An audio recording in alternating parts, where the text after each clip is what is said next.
So Kevin, before we get Yeah, started talking about the Bears, I got a quick question for you. I need fantasy yeah. help, and I asked you Uh, yesterday if you could help me figure out my lineup, and you said you had thoughts on my Tank Dell starting. oh no, So, I don't. No, I oh, don't. oh Um, no, what I said was, I have thoughts, but what I said was, we kind of backed our way into doing a pretty decent job of getting in the ballpark of how this last Bears game was going to go, at least score wise and some of the elements. I say in the process of doing that, we might uncover some Tank Dell thoughts. okay. Yeah. Well, we'll get to that. Before we do, though, let's talk a little bit about the last game. Um, so yeah, I'll let you start. Give me some thoughts. I know we're about a week removed. I don't think anybody listening right now wanted to talk to either of us right after the game. Well, I would say more than anything, we did not want to talk to each other. Well, you wanted to talk to No, I me, wanted but to my talk. my attitude made it so that you eventually realized that you did not want to talk to me anymore. You can't be talking to me after it was a win. It was But a win. like That's a jacked up part. It's like I it want to didn't say you and I take you and I take losses. Sorry, you and I take losses very differently, but we won. right. And You wanna figure out why we lost or just whatever. I don't care why we lost on Monday. We Let's talk about Tuesday or Wednesday. There's a reason that we're usually gonna record these on Friday. I've had time to settle down. And I have had time to settle down. But like, yeah, I'm in like meatball mode Sunday and Monday. Like, I gotta calm down a little bit. I can't. So so the reason, obviously, despite the win, and I honestly I was pretty good natured during the game. It was only after that we had to reflect upon what had happened. And obviously the reason one might be upset is Caleb. Now I was very clear that we might lose this game, and we might lose this game because Caleb might not play well. Um, I immediately disregarded that during the game. And to be fair, I didn't expect him to play that badly. That was really bad. Um, we can get into the good elements, but like overall, that was really bad. I'm not breaking any news to anybody, but that was really bad. I do think it's funny though that I I came out of that game more like I think this will get fixed, and you're sitting there like we can't do what we did with Justin Fields again, and I'm just like, but it's I, s- different this time. I stand by it.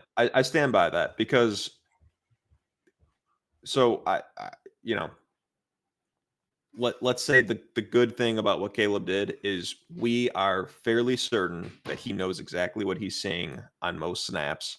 He knows where to go to the ball. His field vision seems to be good. Were very few plays where I thought he went to the wrong place with the ball, where I felt he was processing incorrectly. Mhm. But without getting into his head, me, you, JT O'Sullivan, that Jenkins guy you sent me a clip of, without getting into his head, I'm not going to impose intelligence on him, field vision processing on him, because until we see the actual results, it's the same thing as Justin Fields, where he was moving his head around. It seemed like he knew where to go to the ball for a little while there, and then it just kind of turned out he was just kind of a moth to the flame, Well, just kind of okay, turning his so head for show. Like, and I don't want to make the mistake of getting my hopes up based on what I think I'm seeing in a game and just being wrong. I just want to see results. I'm pretty sure, especially because of what he did in college and all of the priors that I have on him and the evaluation I have on him. It's all great. But I'm not gonna make the same mistake I did with Fields and assign good qualities to him that haven't actually shown up on the field. to be fair, now this is when I to be fair, the reason I bring up the fact when we were chatting, I'd bring up the fact that okay, it's not all bad.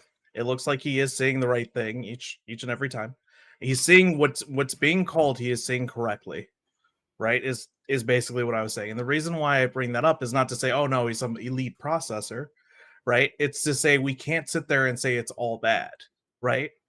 There are things that he's doing well, and the thing that was bad was the one thing that I can attribute to Caleb as being bad outside of 2 plays. So let's not get to those 2 plays because they were one-offs.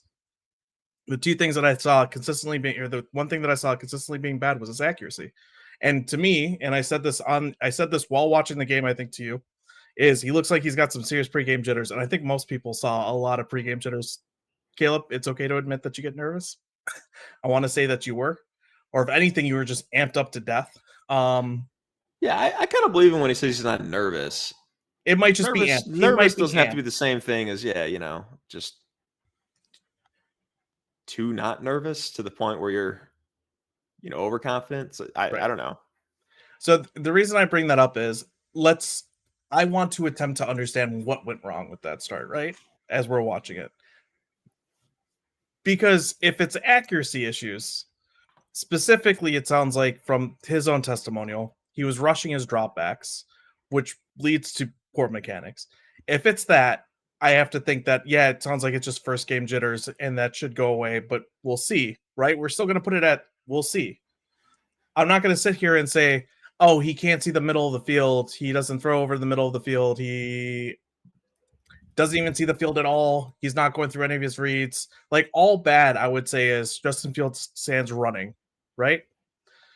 So Sure. what I see, and again, this goes back to you being in the mindset at that time. When I saw the message, it's all bad. I'm like, wait, hold on, it's not all bad.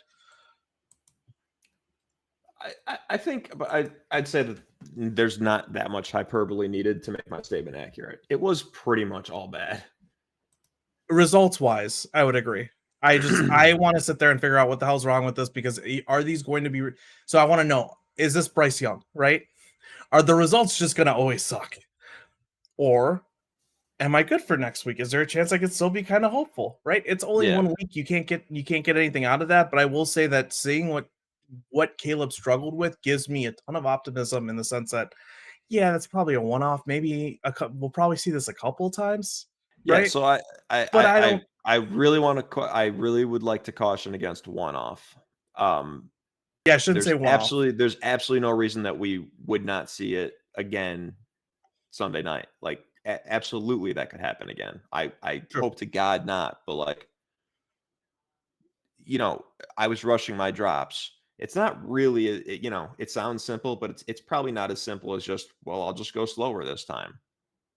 Like, I do think there is something to being too amped and having what I said with the pregame jitters, right? right, There's but maybe something to that and maybe he'll rushing your still be process. amped. Maybe he'll still be amped. Maybe he'll still have Right. pregame jitters. Just got to breathe a little bit. And I think some of that was on Caleb's tape at USC, right? This isn't something that is absolutely new. Now, to do it on as many reps as he did it as well. Before we continue, though, I think we should talk about the 2 plays that I had mentioned that are felt more like outliers than they are actual tells of what his play will be like. The turnover-worthy play. So there were 2 turnover-worthy plays. I'm assuming that one of them from PFF is the fumbled snap. They probably counted against him, because I can only remember one that isn't that fumbled snap.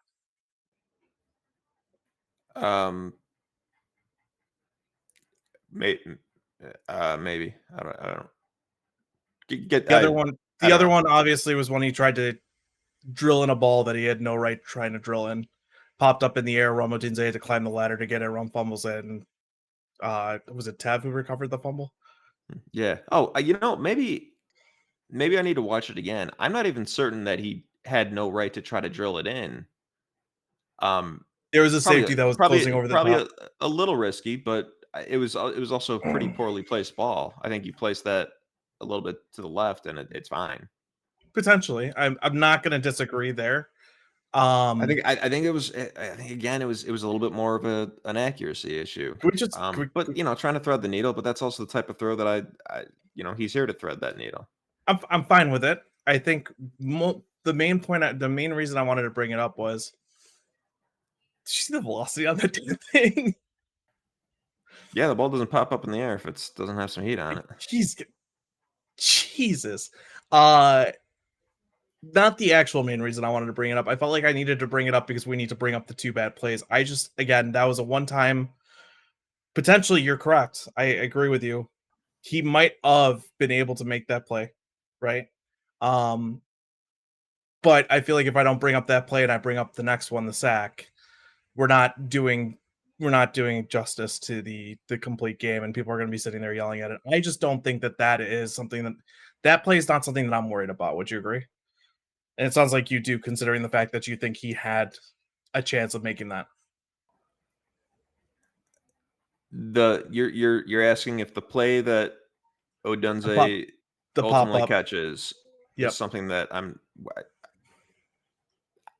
don't know that I'm worried about anything.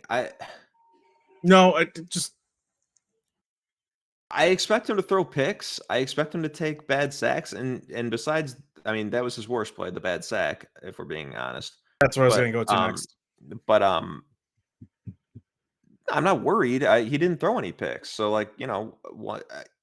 No, I'm not worried about that play Yeah, because that is going to happen, and it's fine as long as you also don't throw like 8 horribly weird incomplete balls. pass or horribly inaccurate passes. So like, Yep. yeah, I mean, I'm not particularly worried about that. Yeah, the dirted balls, I think, were the ones that were the most annoying, I would say. The most frustrating to watch. I think I told you at halftime. I was like, watch him come out now, calm, ready to throw, and like have a great drive. First thing we see is like a dirted ball over the middle. I'm like, Yeah, I wasn't feeling that really when you said that. I was optimistic. What can I say? Yeah, I would agree. That was the worst. I mean, for all the the highlights is the missed out and up to Keenan Allen early in the game, and then probably the missed slot fade to DeAndre Carter, which man, I guess kind of maybe a slightly hot take. 'Cause I don't think that throw was even that bad. I think Carter kind of had a weird kind of I didn't when watch you it. when you start to take the slot fade a little bit more vertical, I feel like it took him a little too long. So maybe a case of not being totally on the same page, but I mean a bad throw regardless. But I don't think it was as bad as it looked on TV. Um, those are the highlights, and like yeah, those are the ones I expect him. The layups that I expect him Mm. to get. The dirted throws though, like man, they're right there, and like your whole thing is like there was a couple kind of off platform where yeah, they just went into the dirt. It's like what there's not a lot to say about it. We're not going to sit here and be like, he just needs to do this to stop throwing balls directly into the dirt. So like, yeah, they were just annoying, and they could have kept the offense moving. I'll say there, I think it was sometime in the third quarter. He had started getting into a nice rhythm. I thought he threw an out or two to Keenan Allen, got something over the middle, I think, to DJ, got another out to Everett, and then on 2nd and 5, they run it to Swift, who I thought was awful, by the way. Um, and he gets stuffed. And I think I remember saying like, great. Now instead of 2 chances of inaccurate dirt balls from Caleb, we only get 1. And next pass is inaccurate dirt ball. So I had some qualms with the play calling, not in the same way that like with Getsy we're using it as an excuse. I thought the overall play calling was fine, but the sequencing didn't give us much of a chance to. Basically, I thought they should have abandoned the run a lot sooner.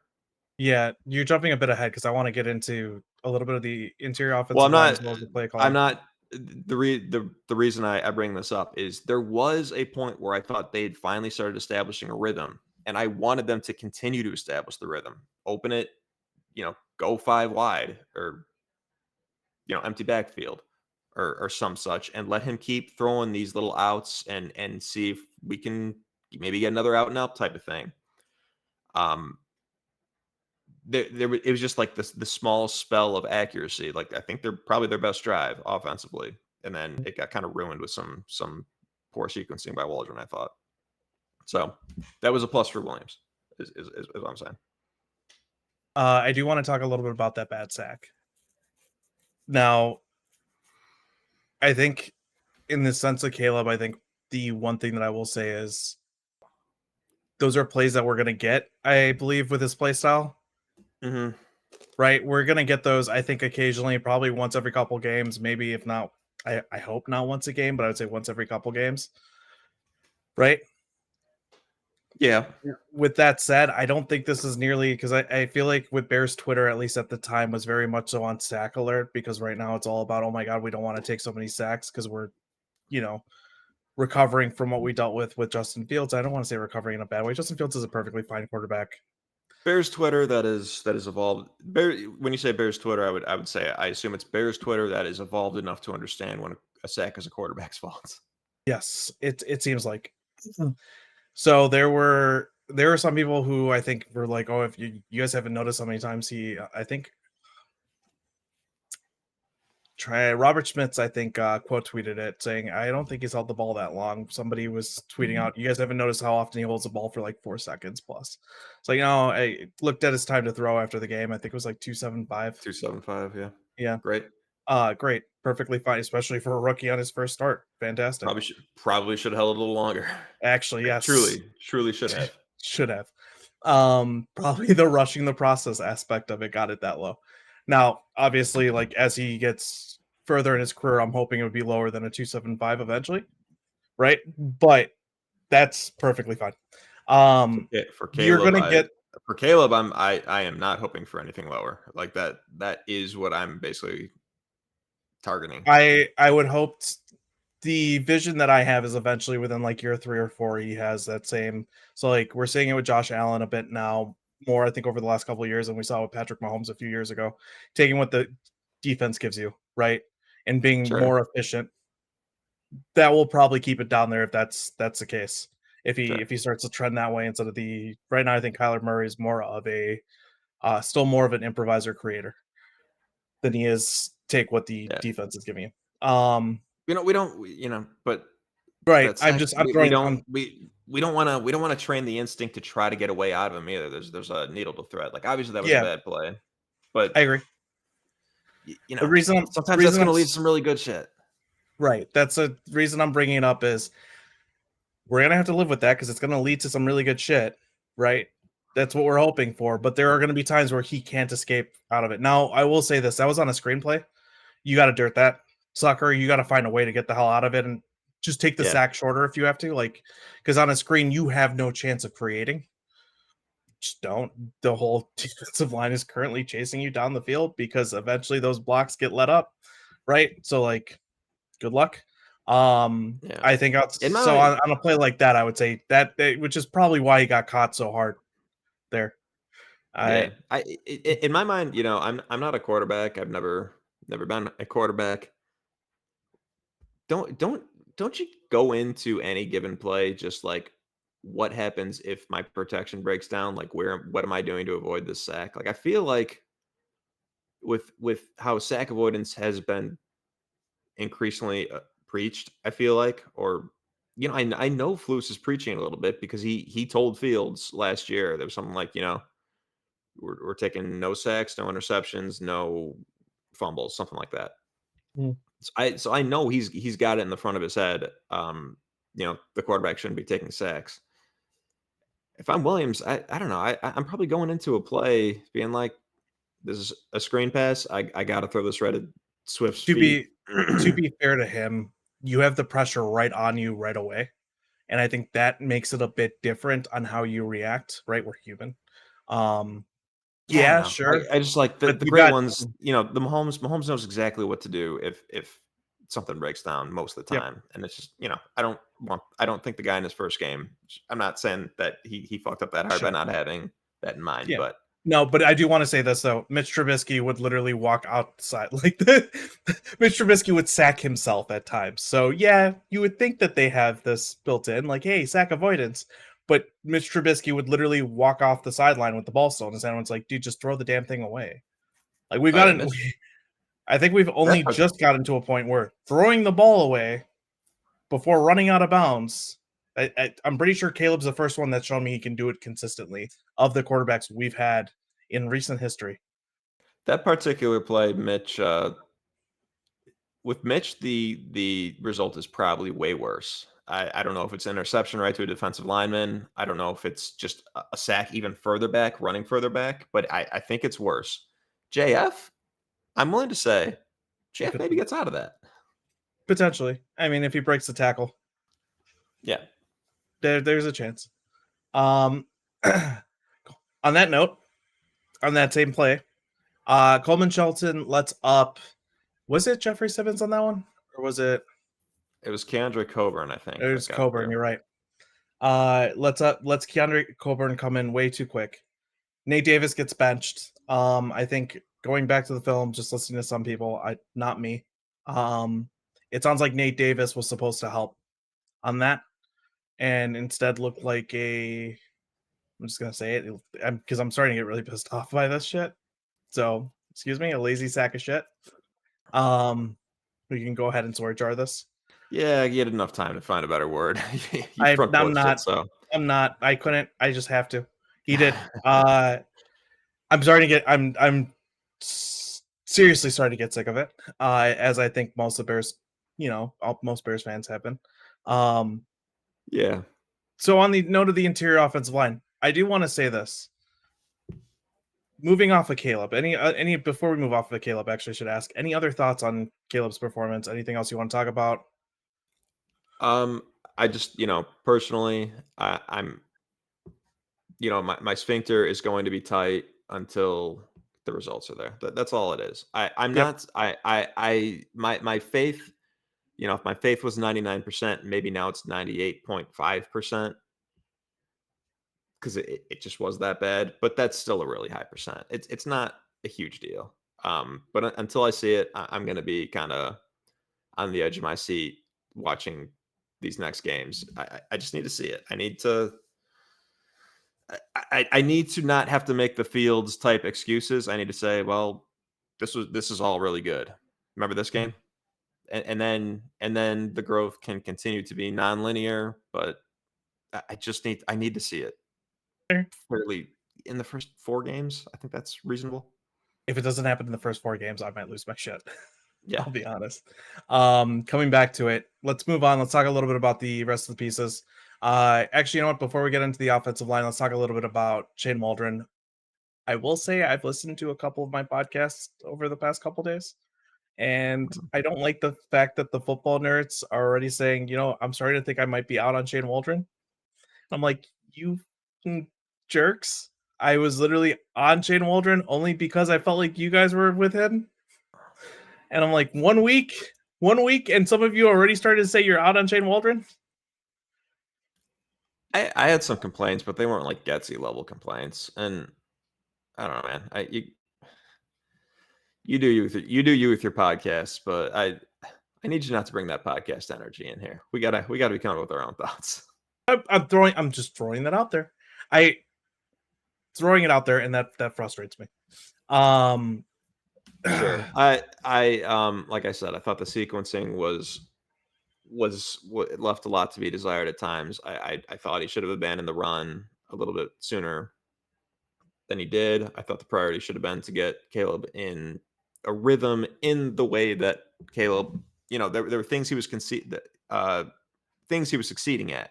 Sometimes you say get the guy in a rhythm, it's like give him short, easy throws, like screen passes, or maybe get him some bootlegs.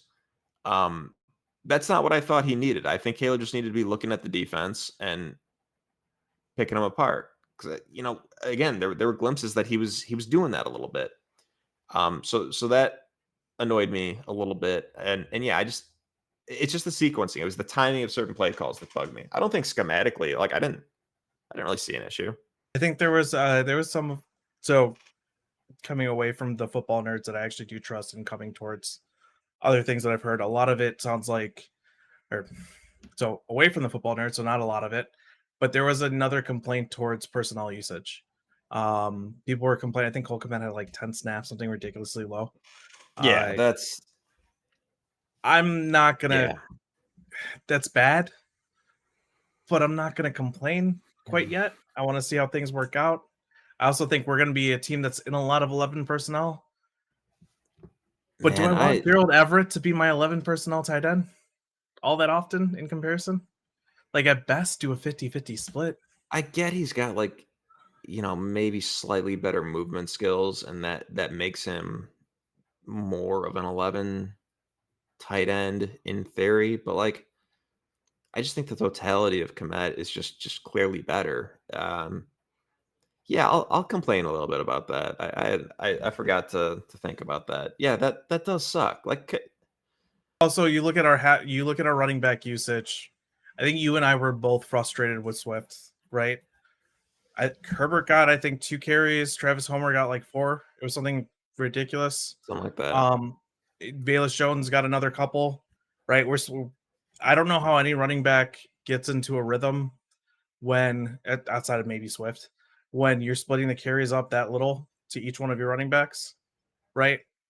Yeah, yeah, that was frustrating too. So like the personnel I guess usage it's just complaint, I think it's is valid. And I just want to throw that out there, even though, I moving away from football. It's rare for me to be like, oh, nerd Twitter versus like non-nerd Twitter, right? Or yeah. not. I shouldn't say Twitter, but like football world. I just use Twitter for everything now. I feel like, um, it's rare for me to sit there and say you guys are right, but I think they at that point I think they are with the personnel usage. I think frustrated me a good bit, especially because I think you and I both aren't massive fans of DeAndre Swift.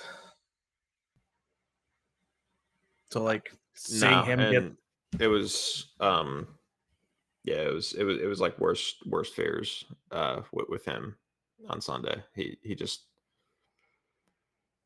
man, there was one, even, he had like a 6-yard run that should have been like a 25-yard run. It's like, man, it's just you're missing something. it's how Went down way too easily.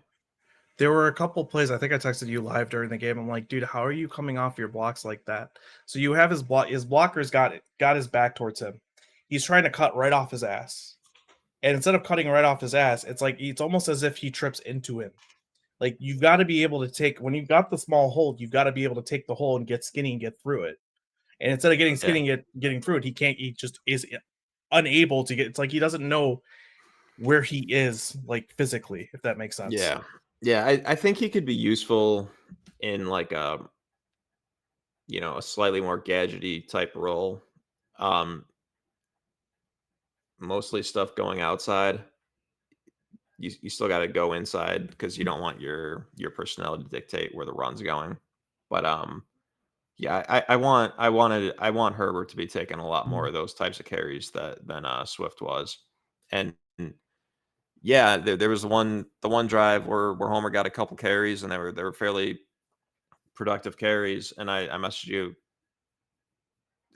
just going along with the guy. I was just like, all right, more Homer, and that's not something that I thought I'd be saying.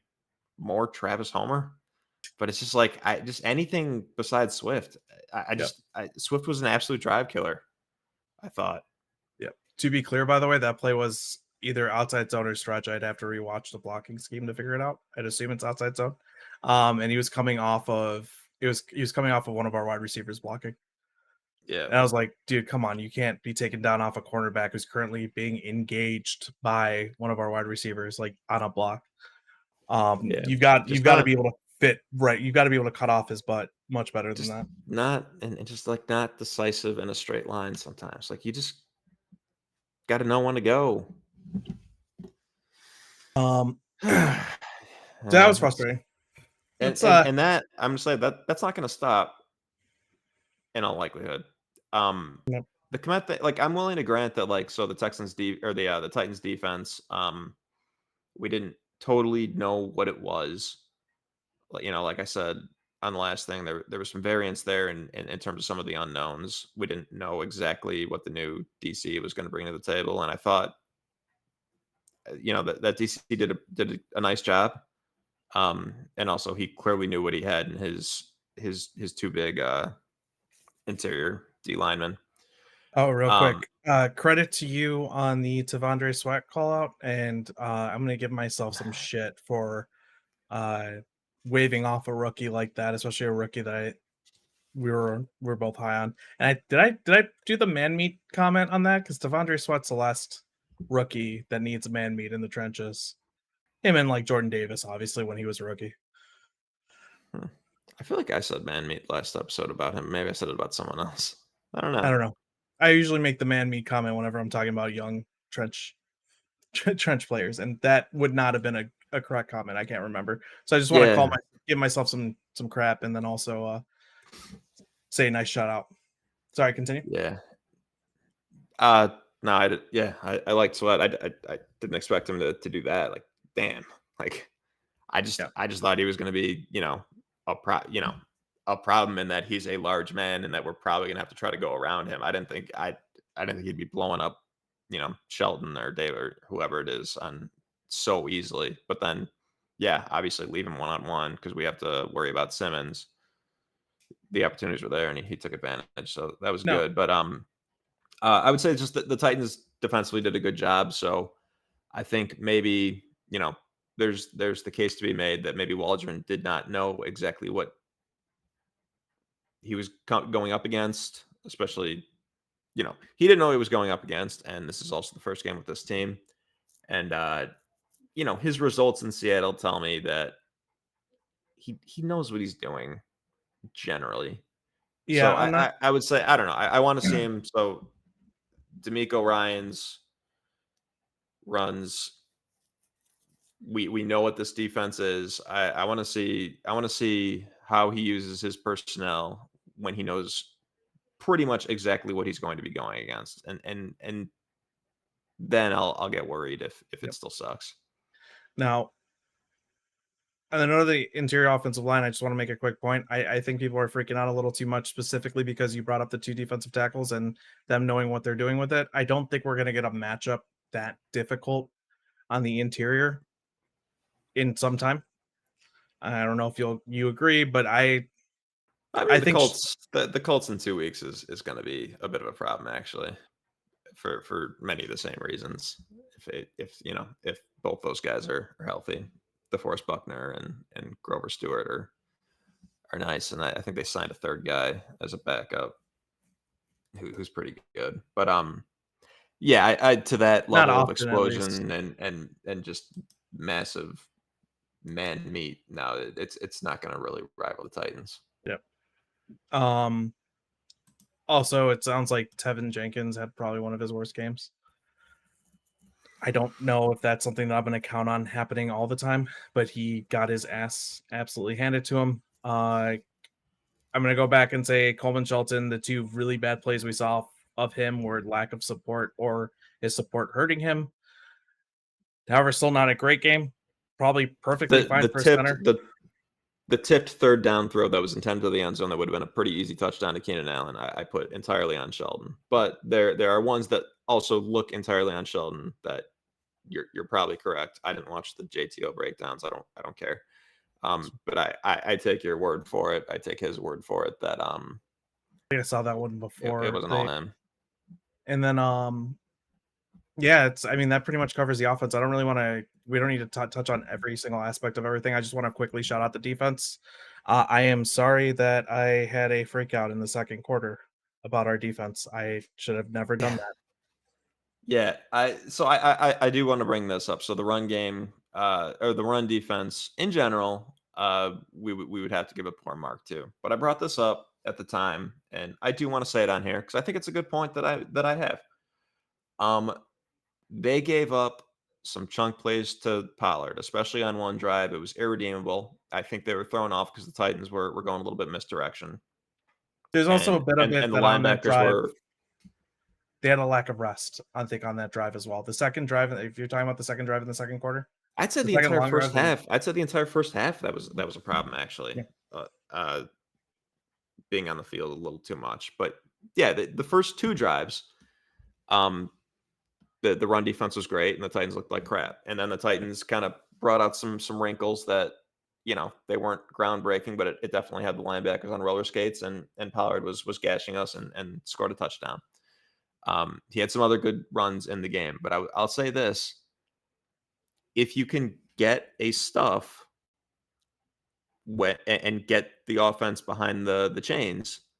The Bears did that frequently enough where I think it outweighed it. Like I'm not that mad at the run defense because there had to have been 5, 6 plays where Pollard had 0 or 1 yards, and that to me outweighs 3 10-yard gains. Mm. Honestly, like those are drive killers almost when you can get that stuff and put them behind the chains. They were drive killers for us with how frequently it happened to Swift, and they were drive killers for them when it happened with Pollard. So like, yeah, I mean, I'd like to see them clean up the getting gashed like that, but like,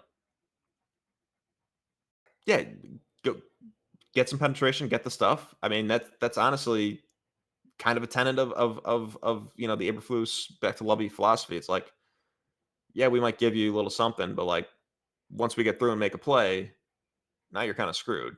Yep. And so I'm kind of good with it. I thought that aspect of things was maybe a little overstated, and I still have a little bit of trust in the run defense if they play that way. And then yeah, the back seven was good. I don't know what Tremaine Edmonds graded as, but holy shit, he In had coverage, that one massive 3rd and 2 tackle to get them off the field. in coverage, you graded well. In run defense, not so much. And I think the run defense comes back to what you were saying earlier, all the Yeah, misdirection. yeah, yep. And then yeah, certainly can't complain about the secondary. I mean, huge shout out to Darrell Taylor. That was they kept calling it Darrell Taylor on the thing. Now I'm gonna have to figure out if it's Darrell or I don't. Darrell. You I've know what's always funny said is Darrell.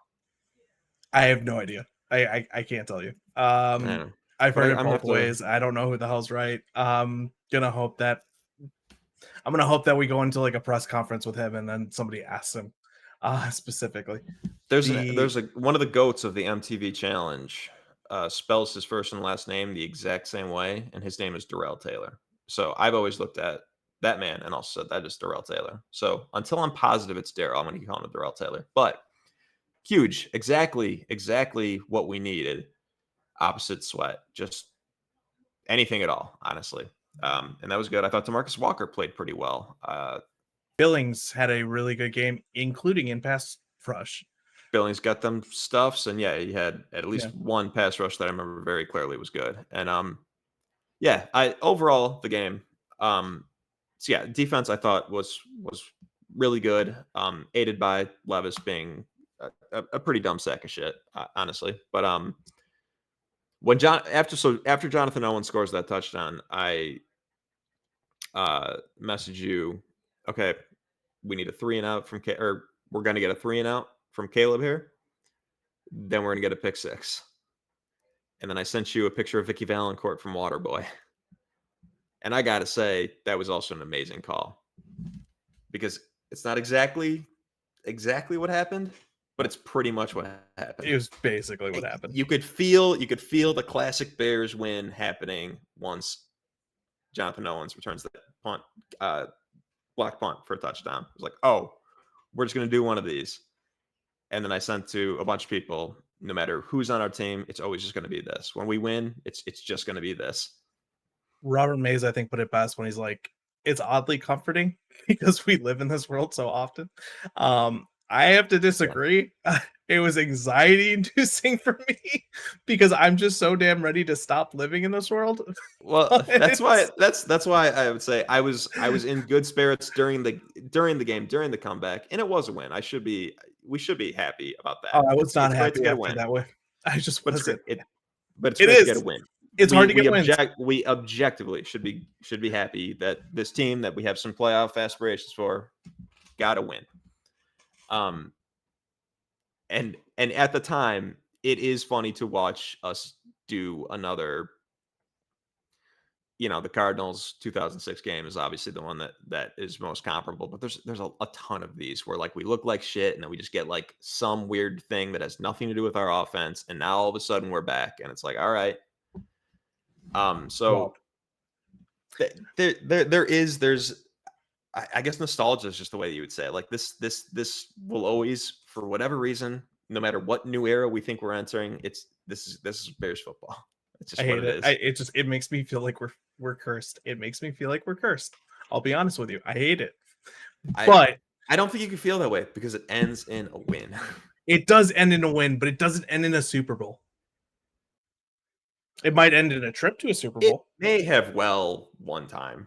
I mean, Yeah, just in today's era, it probably won't. But I we know don't the think other we have to stuff. worry. I don't think I not in the mood of worrying that this is going to be the case for the rest of the season. That's not what I'm trying to say here.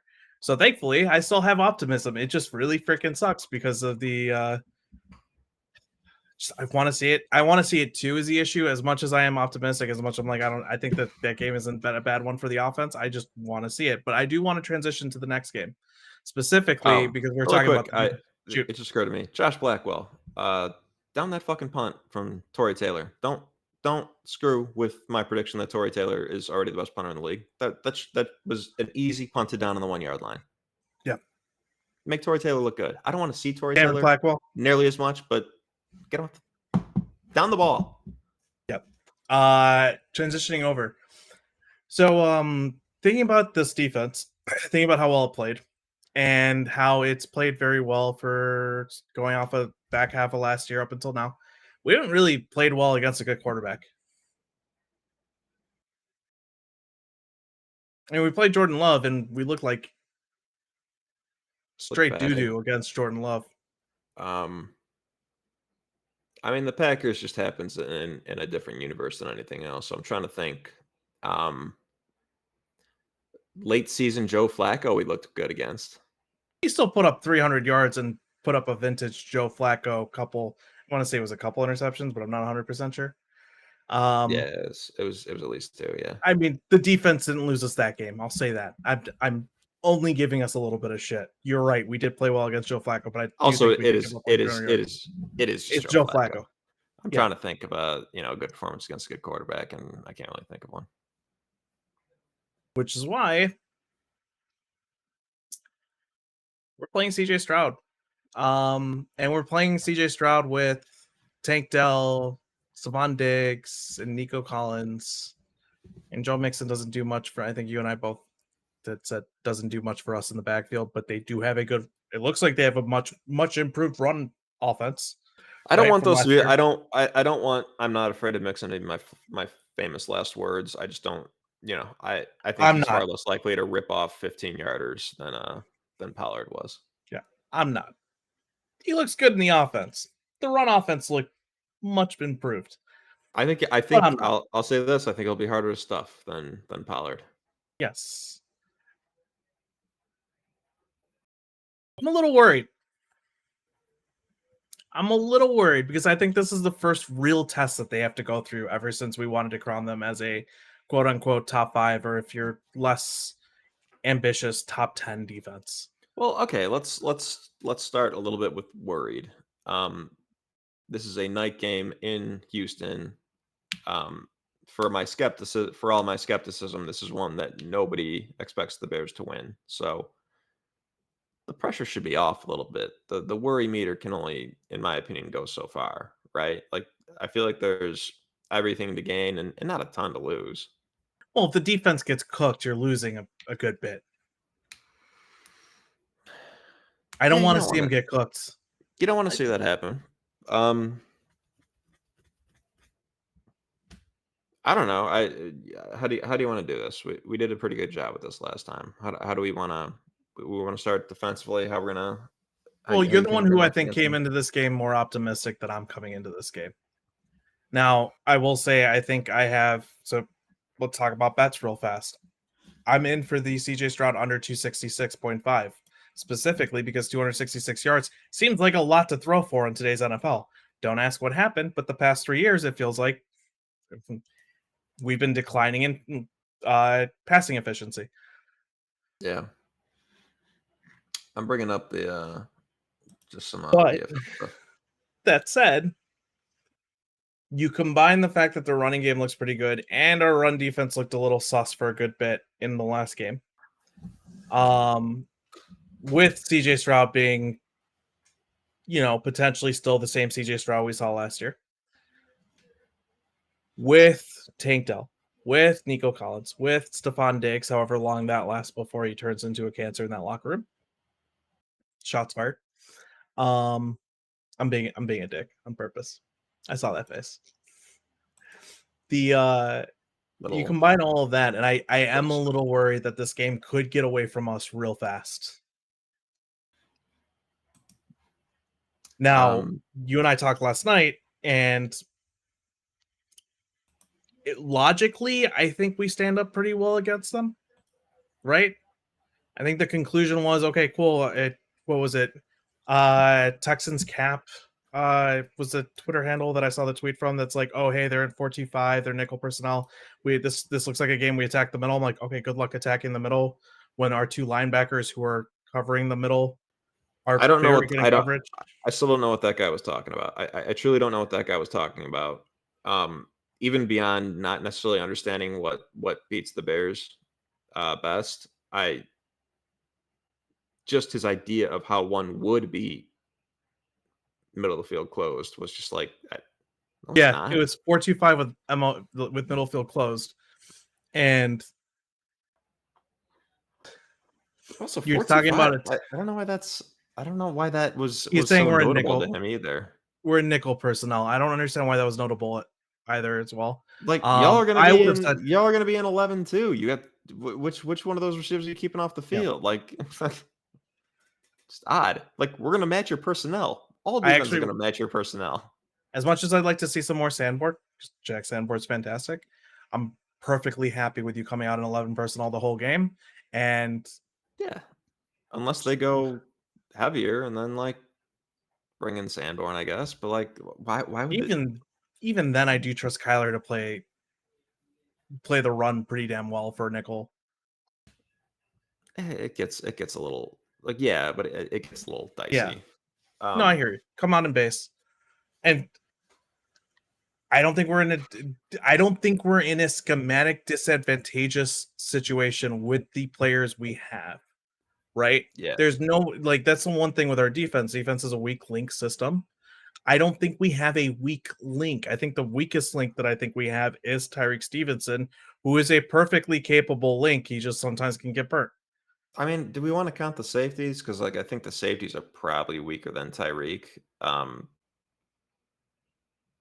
But like they're also kind of out of the picture, so it's kind of hard to They're typically playing some sort of zone over the right. top. There might be, we throw a little bit of robber in there. There are times where we rotate them down. It I feels disrespectful to Tyreek to call him the weak link. And honestly, I would say the weak link in coverage out of our three corners, you're not going to like this, but I'd say it's actually probably still clearly Kyler. It's just Kyler can do all sorts of good things, and when he gives up a completion, it's not that big of a deal because it's just a short thing in the middle of the field, most likely.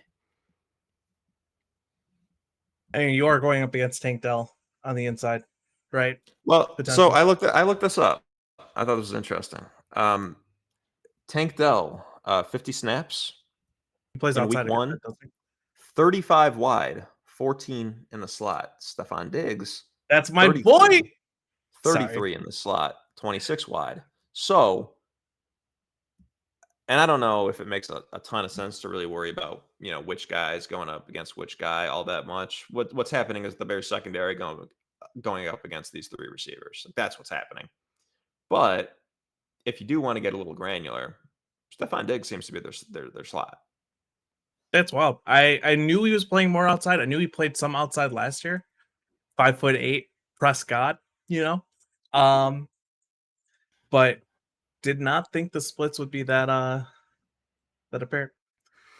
Yeah. Yeah, but yeah, it's interesting when you see it at first, but also like yeah, it makes sense. Tank is small. It doesn't make him a slot receiver, right?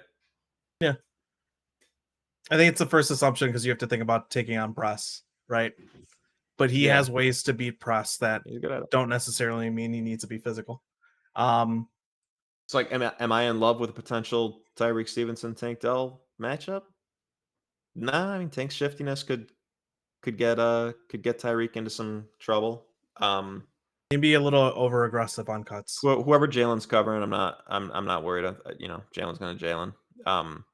Top graded corner in the league again last week, so picking up right where he left off. Yeah, the matchups are not an issue. The totality of the Bears secondary, I think, is about as well equipped to handle these weapons as anybody. I think that's a pretty bulletproof statement, right? Like, at least on paper. I want to see it against a good quarterback. That's Well, it. so here's the thing about this quarterback. So the quarterback is very good.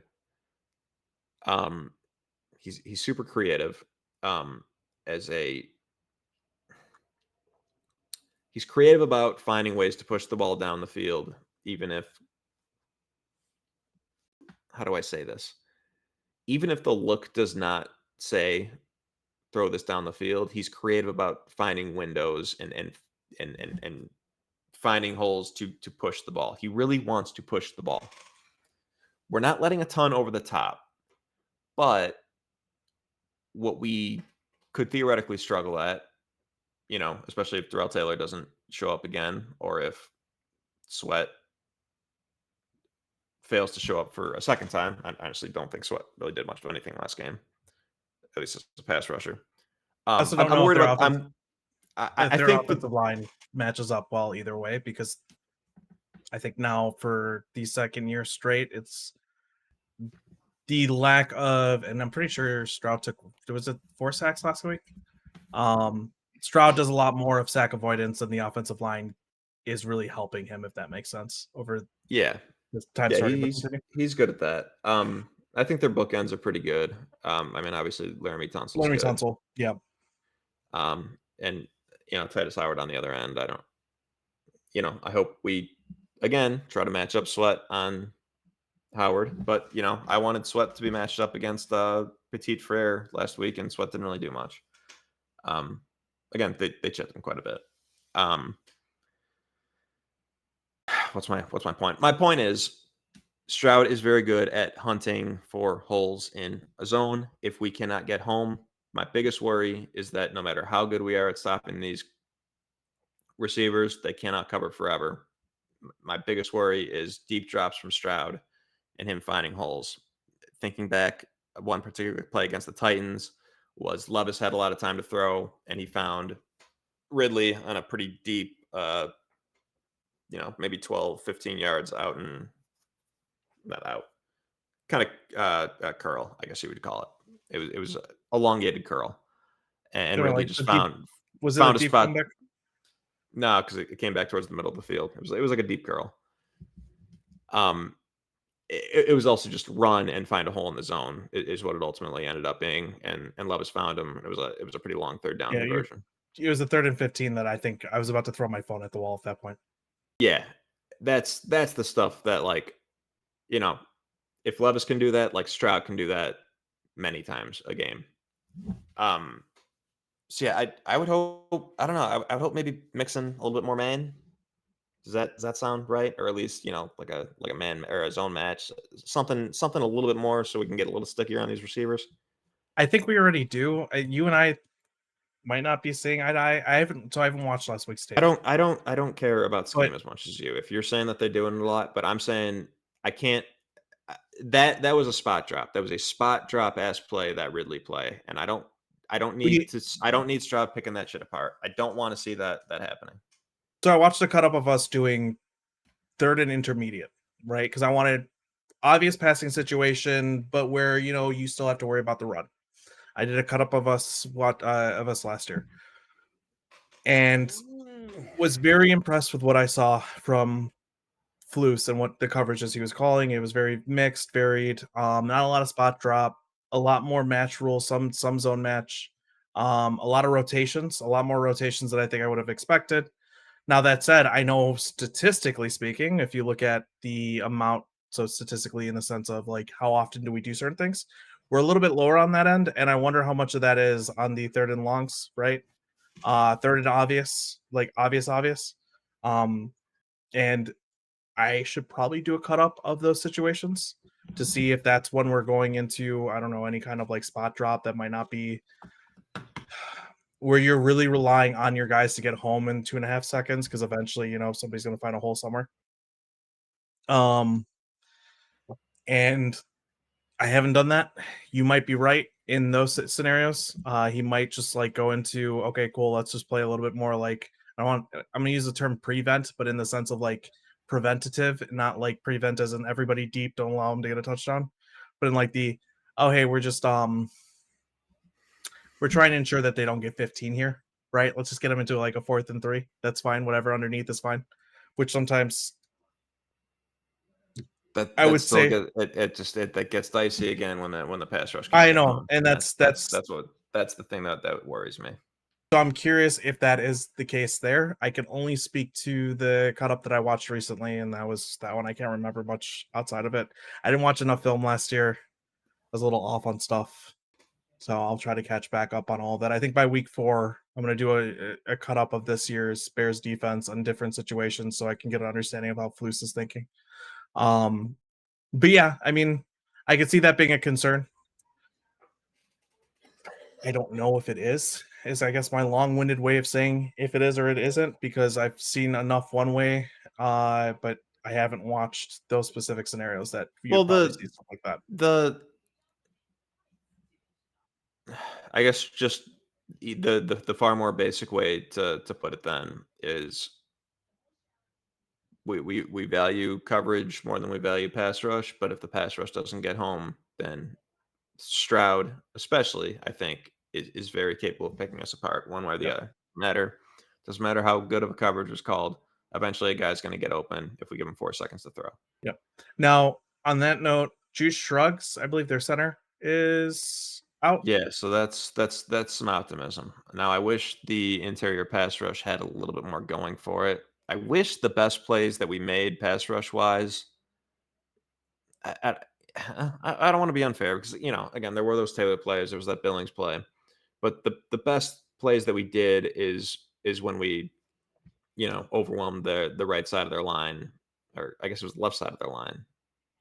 I might be backwards, but It's with our left side there. Edwards and Evans, those double Yeah. looks, and that's what led to the Kyler Gordon running free at Levis, and then some other defensive lineman wrapping him up and him tossing it to Tyreek for the pick six. Um, I really prefer not to have to blitz because I don't think that's super effective against Stroud. I just need the pass rush to get home. So yeah, it's great. Scruggs is not going to play. It sounds like that's an opportunity for sure. But again, Stroud has done fine with a much worse version of this offensive line. So Yep. that's Now, definitely the dicey part. where do I go from here? If we are able to get home though, this will be I would say probably exactly what we're hoping for. Is that really the one thing that you're looking for to say we'll be good on defense if we can get home? I think so. Yeah, I think I like our matchups on the outside. I like uh geez, it's early, man. This is the earliest we ever recorded. I like I'm not that afraid of Mixon. And I think in terms of, game situation, the personnel we might have on the field, I do think there's a chance that Mixon could gash us a bit. I would say go ahead and play Mixon in fantasy. It's probably gonna go fine for you. I'm not worried about the Texans running the ball. I'm not worried to that leading to sustained success, several scoring drives for the Texans. Um, I'm worried about Stroud having a lot of time and being able to make stuff happen. So yes, the absolute key to victory for me defensively is the pass rush. Um, I don't know if I'm as worried as you about the blitz. More so, I understand that Stroud is better against the blitz, but if you pick and choose your shots, you know you do it in a way that's less so because a lot of times a lot of people think, okay, how do you what's my calls on the blitz? Where am I going with this blitz? The most basic thing is, all right, throw it where it's coming, right? Um, I don't think that that's the case typically with how we're sending guys, if that makes sense. specifically Yeah. because we are doing a lot more spot drop, but instead of like 3-3 spot drop, we're doing like more of like a 2-4 spot drop, right? I don't think there's as much space to replace the blitzer, right? As typical, how do I put this? Typical blitz setups are. I don't Now that all that said, I don't know exactly how well Stroud is getting to his answers regardless of the type of blitz that he's seeing, if that makes sense. Yeah. I just want 7 in coverage because they have weapons basically. Yeah, that's fair. Sim pressures confuse their offensive line that does not have their center. That makes a lot of sense to me. Yeah, I see what you're saying, We'll but probably stop I more. would just like as much back there because these guys are scary. Dell, Yeah, Diggs, and Collins are scary. I don't want to underplay it. I like our matchups, but they are scary. I agree. I do think that this is why you have guys in coverage like the guys that we have.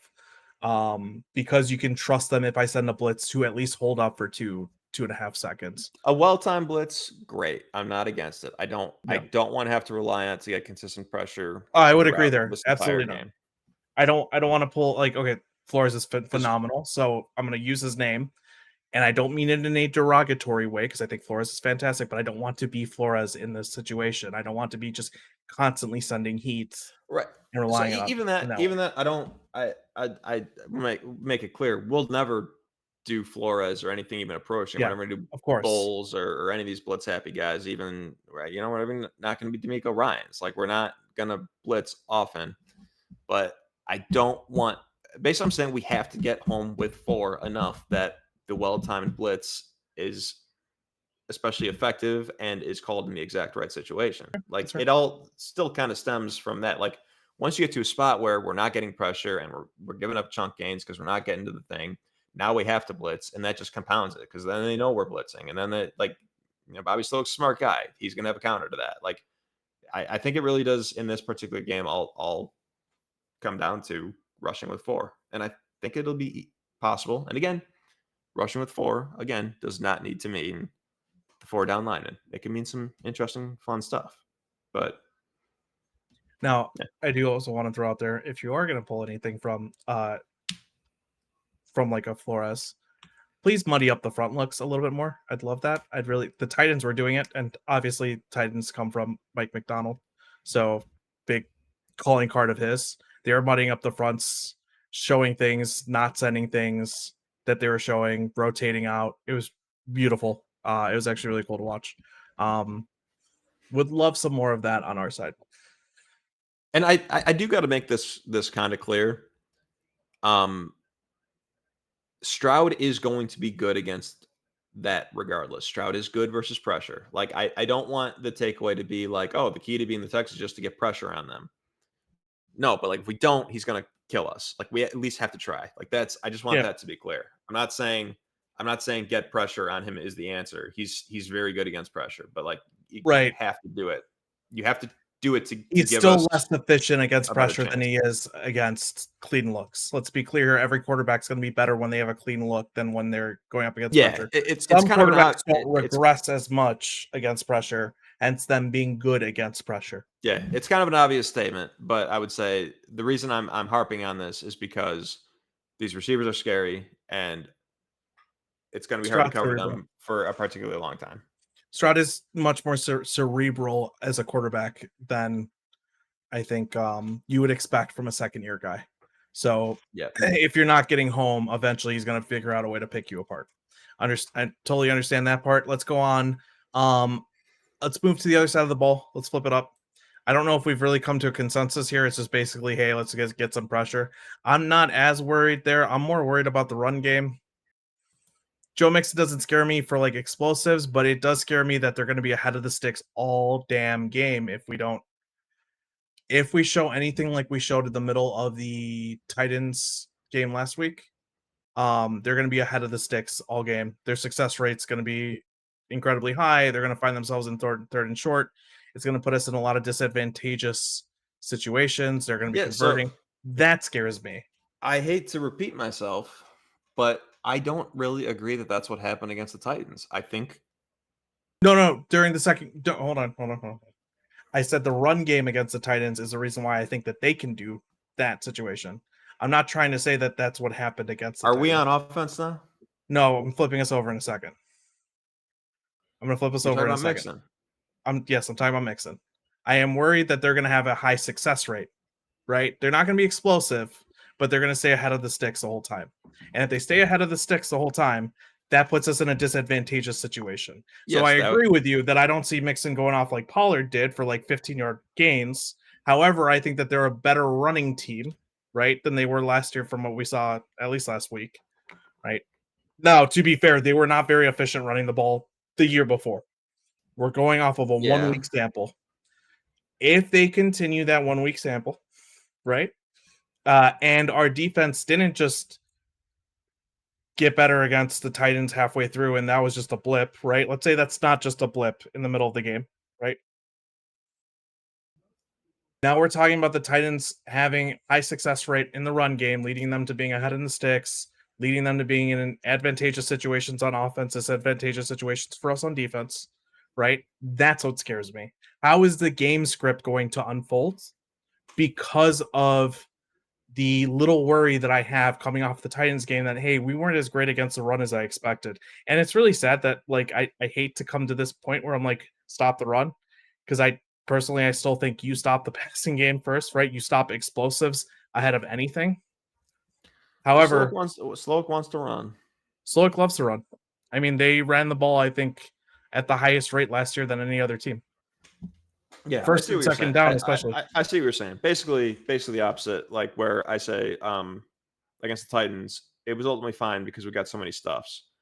You're kind of saying We're not that's going not to get gonna those stops. that's not gonna happen so often. I'm gonna say, I think we will. It's my worry. It's my only concern.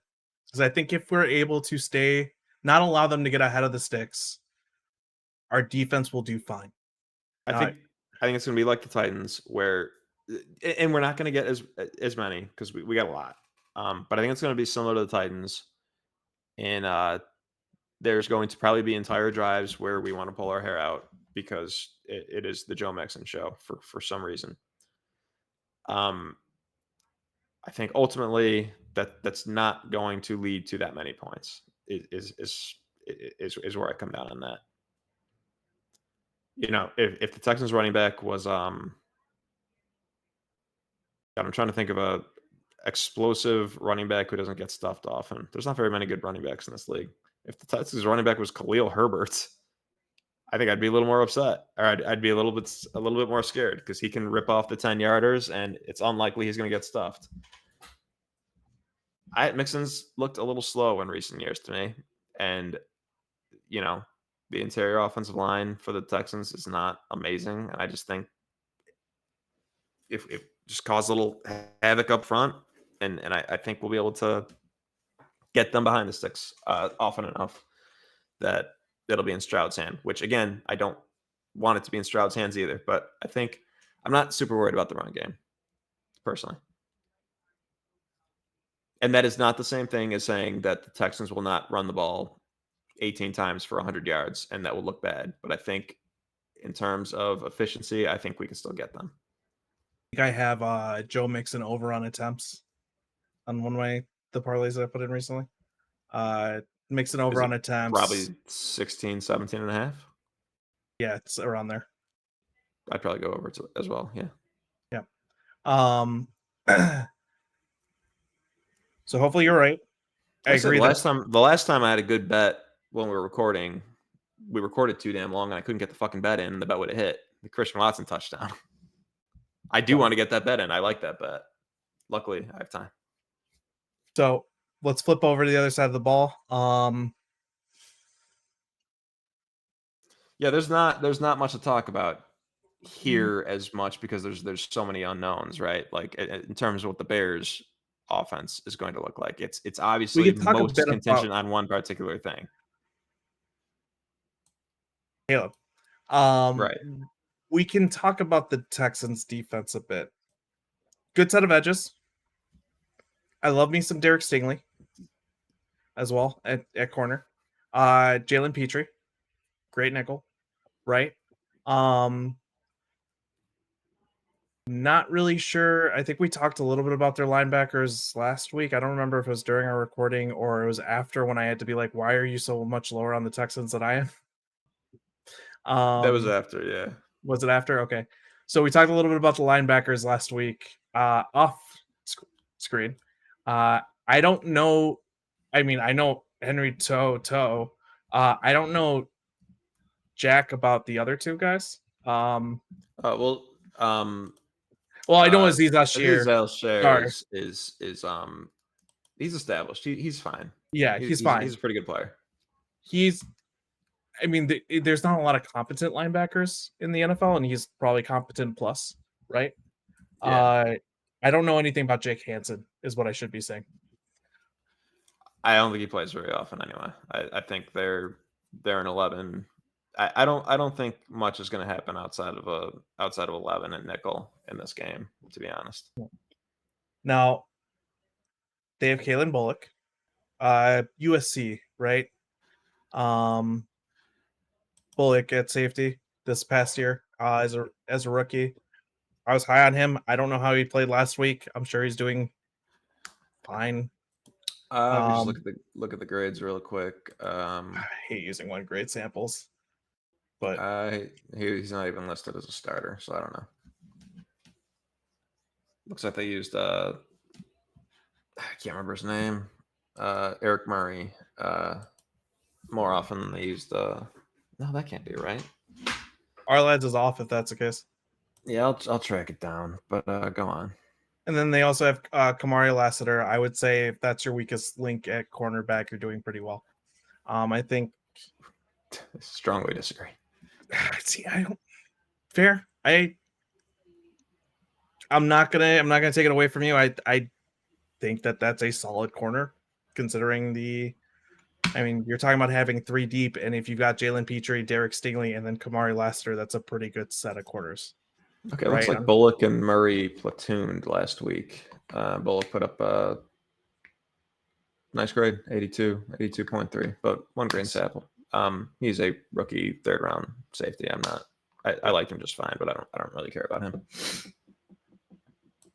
I don't care about Kamari Lassiter. I don't care about Kalen Bullock. These are rookies in their second game. They can be beaten. I would say more concerningly is who's going to be trying to beat them. The only one that we know for sure is DJ Moore. Right. MCL sprain grade 1. Thank God it's not as bad as it looked on tape for Rome Odunze. We got that news Monday, and we're already freaking out from the game a little bit, right? Was it Monday or Tuesday?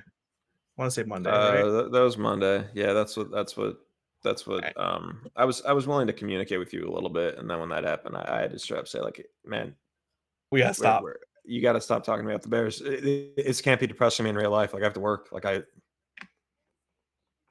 Well, so I remember saying I'm pretty sure if it was an ACL or something, if it was a tear, we would have known. We would have known Yes, it was. I remember. I Yeah. remember you saying that, and to be clear, my response was, That's not how I remember. I don't. Well, my response was, it's great that, it's great that you think that. I don't care. I don't want to talk about it. I don't, because also you can walk around on a torn ACL. Like, You can, but the swelling's gonna hit pretty damn quick if you straight up tear the thing. I think they would have mentioned the injury, I think, earlier than the next day, had it have been something serious, because he would have scheduled the MRI probably same day for the next day. They would have scheduled it that same day. Instead, they waited till the next day to see how it looked. It's all along. It doesn't matter. okay, It's he's all a fine. long way of it He just might saying, he might miss the game. He'll almost certainly play week 3. we got the great news that it is not something that they're worried will be further injured, and it comes down to his pain tolerance. I would probably still sit him for the week, play a little safe there.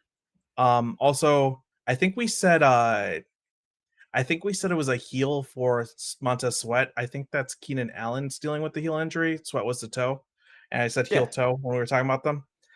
So last I week don't I think we I might don't have I don't think mixed it up. I don't think you got it wrong last week. Oh, maybe we didn't. I Keenan knew Allen. I knew it, and Whatever you said didn't raise any flags for me, so I think you got it right. Keenan Allen being dealing with a heel injury still. I think he plays, but he was limited, I believe, in practice. I got to look at the injury report. I sent it to us on the group chat. Way up in our group chat now. So yeah, I don't know who we're going to be seeing at receiver. Play Tyler Scott. Maybe don't have Tyler Scott inactive for Velus Jones. Maybe never have. Oh, this is something that we didn't talk about with the last game. Maybe never have Velus Jones return a damn kick. I don't care if it's a punt or a kickoff ever again.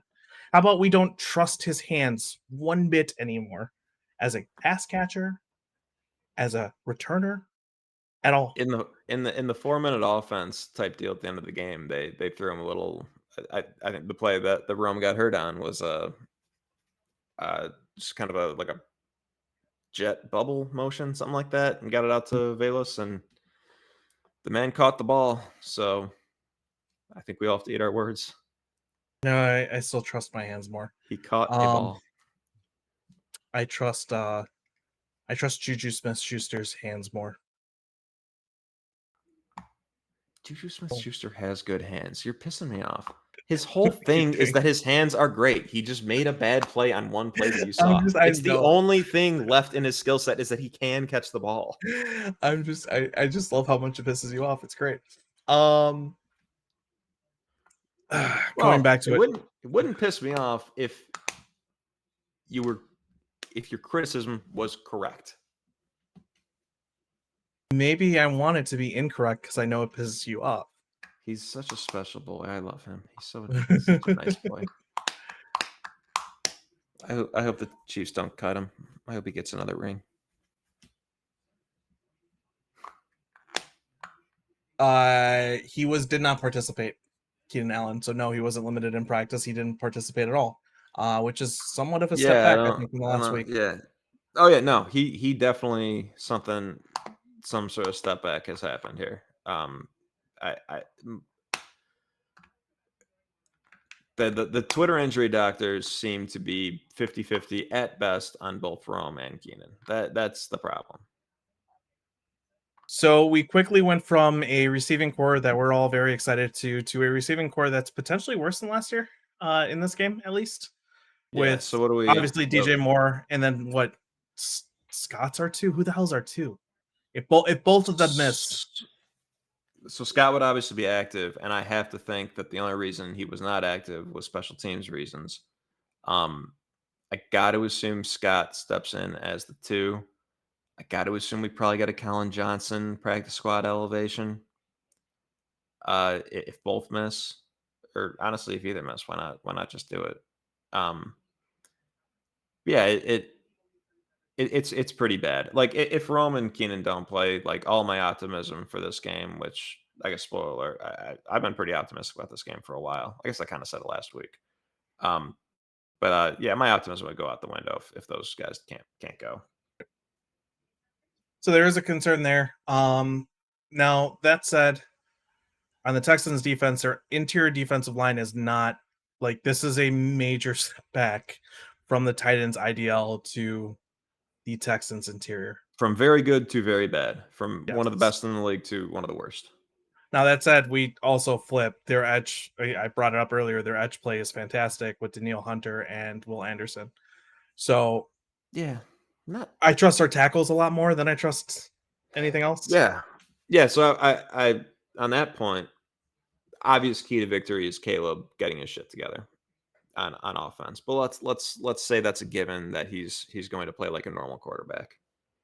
Key to victory, Braxton and Darnell Wright playing exactly as well as they did last game against some significantly. A couple steps up. I'm not gonna give. I don't want to give Hunter and Anderson that much credit, especially they have no depth behind it. It's a 2-tier jump, at least. Yeah, I'm say 2-tier jump. Yeah, yep. That's I think that's significant, but it's big, yeah. But Landry and Key are good players in their own right. Like those aren't easy guys to block. And they had a third guy, or they had a third. Never mind. Yeah, key to victory in my mind would be that the outside holds up as well as it did against Titans, basically, or about as well. You know that I'm bullish on Braxton. Obviously, we're both bullish on Darnell Wright. It's hard, man, when you've got two guys like that to keep them quiet all game. So I obviously see something being let up, right? You're asking for a lot when you're going like 30 pass snaps maybe in this game. Here's my question. Our run offense, right? You've got an ideal that's not that great, but you do have two good edge. I don't know how good Danielle Hunter is at setting the edge. I know Will Anderson is a good run defender. Yeah. Um, I think Hunter's always been a pretty good all around edge as well. Are we going to stay behind the sticks all game long like we did last week if we decide to run the ball? Well, so this is the problem. So there's opportunity there, obviously, just looking at their personnel, to run it straight up the gut. And, even if, let's say, Roman and Keenan are gone, okay, let's go Komet and Mercedes Lewis and just run. We could probably get ahead of the sticks. The problem is, if it's DeAndre Swift, I don't trust that to happen. I think DeAndre Swift's going to dance around and get him tackle himself. If we went in with a game plan of a lot of Mercedes Lewis on the field, a lot of Cole Kmet on the field,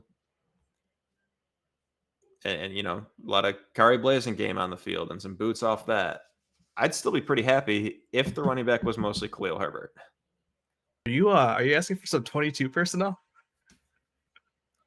Yeah, I absolutely love that. Honestly, I'm not gonna lie. in the event that Odunze and Keenan Allen can't play, like, obviously not all the time, that would be insane, but like a healthy dose of it, yeah. I mean, I'd love like 10 snaps of 22. I'll be honest with you. But with Khalil Herbert, not with DeAndre Swift. That's what bugs me. It's like I still see the opportunity to win this game. Even if those guys are gone, but I can't possibly predict it because I don't trust Swift to take advantage of what I think will be some pretty good holes that we can create. You know what's sad about Swift? I do see that explosive speed. Like when he cuts and he tries to head uphill. The issue is I just don't see. Oh yeah. I don't even want to call it vision because I feel like he sees it eventually. It's just very slowly. It. Oh, that's vision. That's just vision. That is vision. Yeah, I know. Sing it But it's not eventually. Who gives a shit? okay. You have a split second. Yeah, that's fair.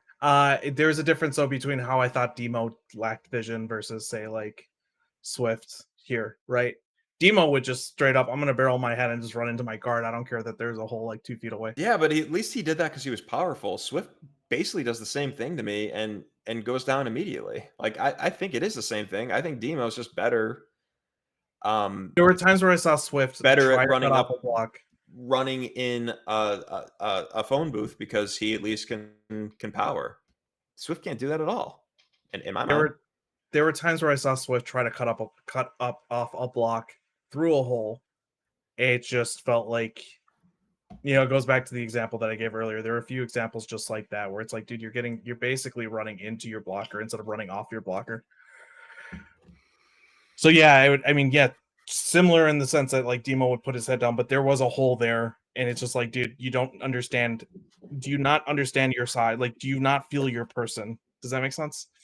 It's like, do you not tell how big you are and where you have to get skinny, and you're coming off your block here? Do you not realize where you're at specifically in comparison to your blocker? So I'm like, do we put Blasingame on the field? And because good thing about fullback is that they can be the vision, kind of. It creates an extra gap, but then he has to cut off his gap, cut off the fullback. Yeah, but I'm saying at least that's all he has to do. Some fine things, but like the fullback can lead him to daylights at least. If we're running some power run, yeah. Honestly, it's not a bad idea. I don't. That's how I would attack it if Rome and Keenan were out. I'd go decent amount of 22, a healthy amount of 12, and some 21. Oh yeah, if they're both out, we should be living in 12. I think a good portion, right? Because if you're not doing Jesus, wow, why am I blanking? Basically, you should be doing Komet and Gerald Everett a good bit too, right? Yeah, I'm saying Lewis over Everett just because the run blocking Run factor, blocking. Yep. and then But even in the pass game, like you still want, and you're gonna want Everett in some of the run game as well, because you don't want to have that as a tell, right? But like sure, yeah. you should be replacing one of them with Everett as a wide receiver. 13 personnel. Hey, let's go. I'm all in. Get funky. I think if they do that, they would be successful in the run. I fear that they're not going to. We'll see. And if they don't, I don't. If we pull off the run game we pulled last week, I don't see it being successful. I, Um, I'm gonna say I'm disagree.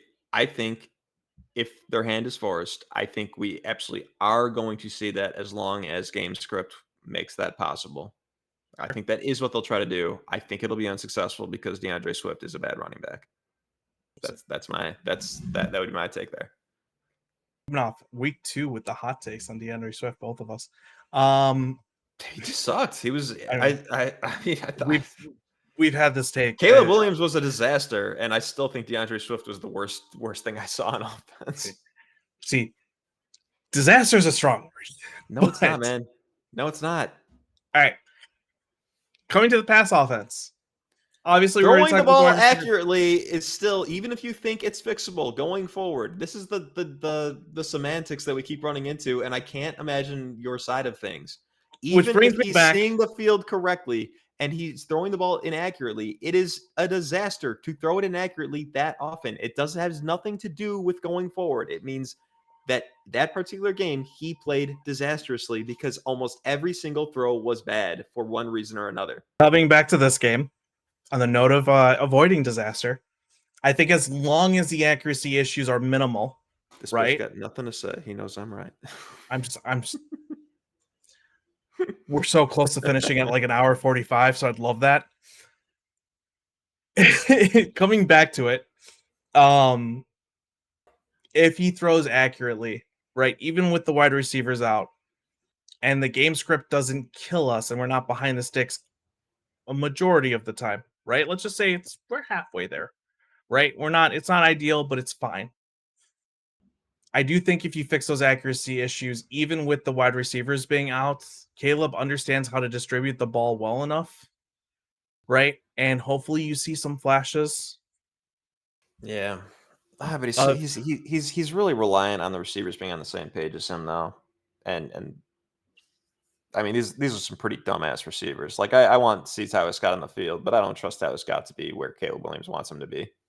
We did see some Tyler Scott magic throughout camp, so I'm hopeful, right?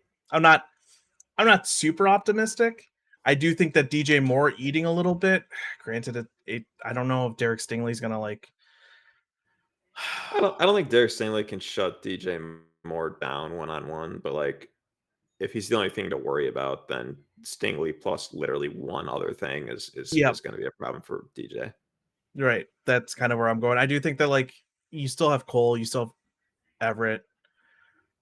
You keep them in base if you stick to what we were talking about, but God knows what will actually end up happening personnel-wise. Although I don't know why you wouldn't want Petrie out there all the time. Yeah, I don't know. Petrie will be out there all the time. It's just a matter of which position he's playing. He'll play safety if they go okay, heavy. rotate. Okay.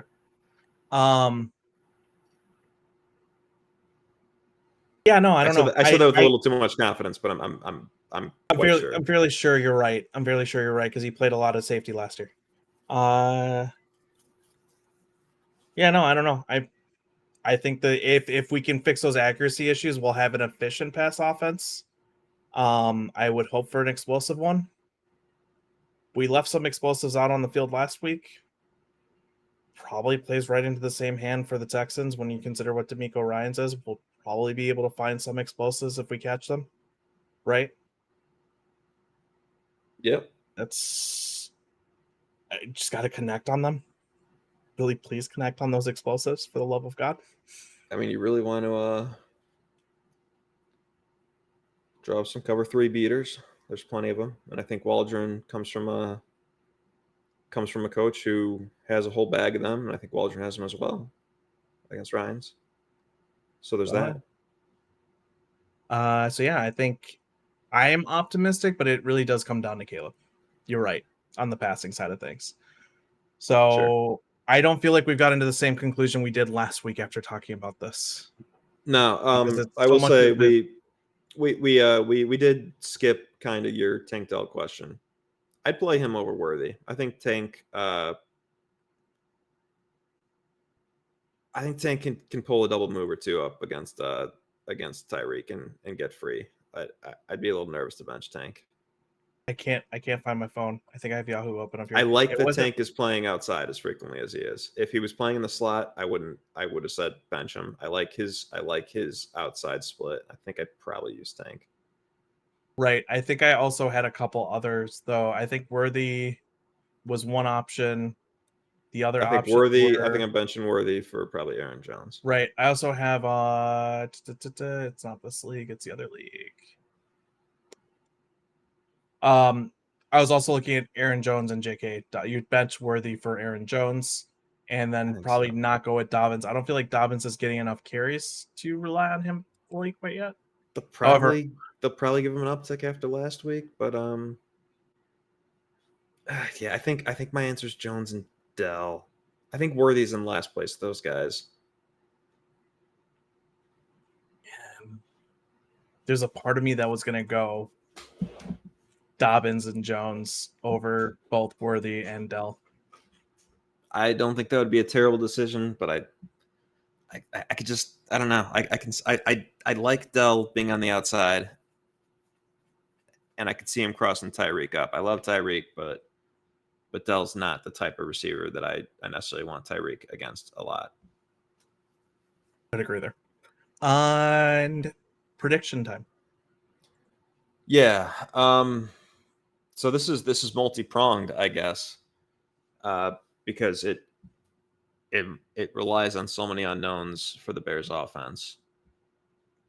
I'll start with Keenan and Rome play.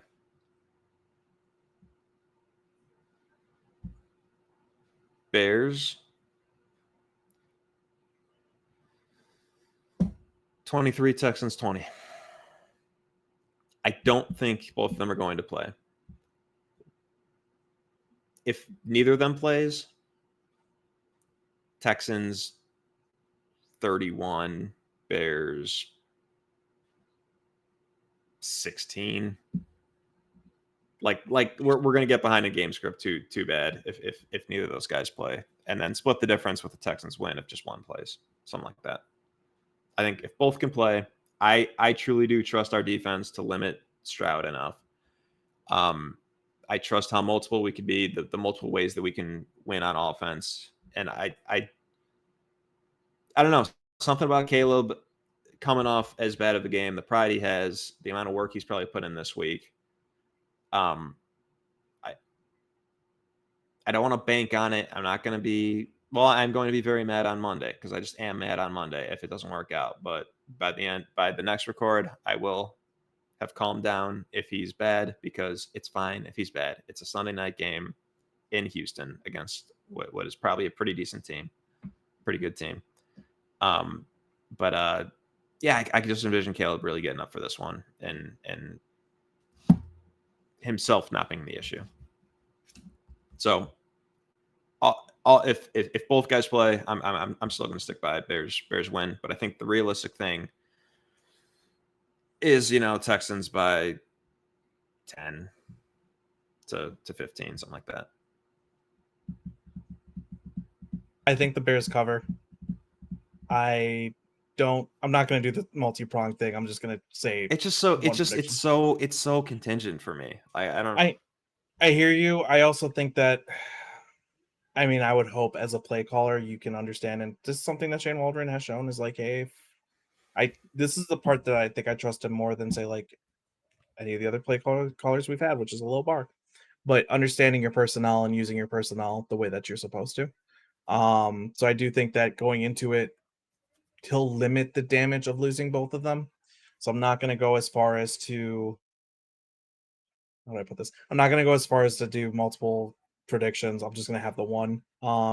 Probably should, but I'm also lazy. So yeah, 23-17 Texans. Bears cover the spread. Spread 6.5, right? Bears barely covered the spread. And Sounds like a game-ending interception thrown by Caleb in that case. oh god, I would hate don't do this to me. Please don't. I'm just saying 23-17, we're getting the ball back at the end. Why didn't we score? Maybe. Who knows? Just throwing out there, it could be a successful 4-minute drive by Stroud and Joe Mixon. So Well, they didn't go up to win by 6 at the end. Like, that doesn't make any sense. Oh, you're saying running out the clock? Well, at some point, Caleb has had the ball down by 6. at some point, yeah, sure. Whatever. I'm being stupid, and we're Yeah, close anyway. to getting this over with. Yeah, I think again, I felt no, we're not done yet. I felt good about the Bears in this game for like 3 months. I thought even if we lost to the Titans, I thought we'd come back strong and beat the Texans. I don't want to completely come off that. That's why I got to go multi-pronged. But if the receiver situation is bad, I can't possibly predict a win. That's it. Fair. That's fair. And also, don't say that you're Adam yet. One more thing. You don't have to talk about it. If your answer is no, just say no. Do you have any interest in any good bet, any game this weekend, any other game this weekend that you think is worth discussing in the slightest? That's wise. Shoot, I put my phone away. What do you got? Nothing offhand. I was hoping that you might have one that I could talk. The answer could just be no. I do. I just not off the top of my head. Because I was looking at bets last. I mean, obviously, you're in my DK betting group. You saw all the bets that I put in. Most of them really dumb. Last night was just my like, hey, let's just do some stupid touchdown shit. I got one. Giants money line over Commanders. Commanders. Well, they both looked horrible. Tommy's defense is there's terrible. no reason to believe in the Giants, but I think the Giants, everything that the Giants struggled against the Vikings defensively, or the Vikings defense, is not going to be an issue against Washington. I think Neighbors will get the ball early and often if he plays. What's going on with Neighbors? And he's got his knees banged up, I think. Oh, by the way, my rookie wide receivers will have a great week. Yeah, that went to shit. I think Neighbors had probably the best week of all the rookie wide receivers. Xavier Worthy obviously had the touchdowns, but like, if we're talking opportunities on top of that, right? Yeah. AD Mitchell got overthrown a couple times. Rome, obviously, we all know how that looks. Marvin Harrison, MHJ, not exactly present in that game. So yeah, that got cooked hard. Oh, another one. Just Mike Evans. I don't know what his props are. Just absolutely destroys former teammate Carlton Davis. I don't know if that's going to lead to a Bucs win. I think it's going to be probably a high scoring game. But Mike Evans to do a lot. That's another one I'm feeling. Sure. I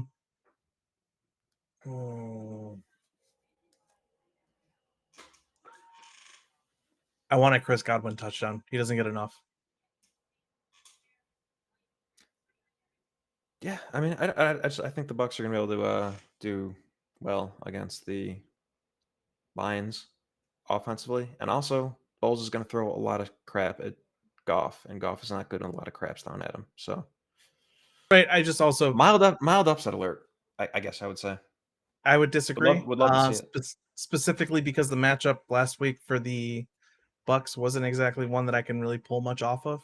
And I think if we're going to talk a little bit about like what can we pull off from last week, there isn't much that I can pull away from a lot of games. So like the Eagles Packers game, that field doesn't allow me to pull anything from, right? Yeah, I would say not to cut you off too much. We could throw almost everything out because it was week 1. Nobody knows what the hell they're looking at, and nobody's played in the preseason. Right. Like this was barely a real week. We should have probably front porch with that. That said, though, Broncos offense probably going to suck. right? I mean, Bo Nix did not look good. The Commies defense is probably one of the worst in the league. I'm just Yeah. right now. I'm going. What are my priors, and what priors got confirmed a little bit in week one, which is terrible to do. But I think there's a reason why they're most people's priors. So once you see it, it's like, okay, cool. I don't really need all too much to really confirm this. I